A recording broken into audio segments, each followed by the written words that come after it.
రేవంత్ రెడ్డి పరిపాలన విధానం ఎట్లా అనిపిస్తుంది? బాగానే ఉంది. ఎట్లా బాగుంది అంటారు? కొత్త కొత్త వేస్తాను కదా, రైతు రుణమాఫీ అందరికీ జరగలేదు అంటారు కదా, నిజమేనా?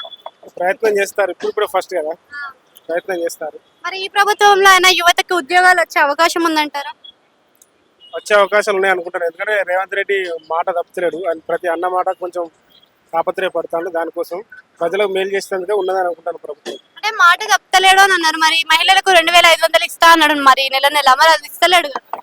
చేస్తాడు, ఒకటి చేస్తాడు. ఇప్పుడు బస్సులు ఫ్రీ ఇచ్చిండు కదా, ఒకటి చేస్తాడు. అంటే వృద్ధులకు పెన్షన్లు కూడా పెంచుతా అన్నాడు, మరి పెంచలేడు కదా. ఇప్పుడే కదా, కొత్త కొత్త చూడాలి. ఒక 1 year 2 years తర్వాత ఎలా ఉంటుందో చూడాలి. ఇప్పటి వరకు అయితే అంటే నిన్న మొన్న వచ్చిన ఏపీలో చంద్రబాబు ప్రభుత్వంలోనే మనకి పెన్షన్ అనేవి పెరిగిపోయినాయి. మరి ఇప్పుడు వచ్చి 9 నెలలు అవుతుంది, ఇంకా పెన్షన్లే పెంచలేదు.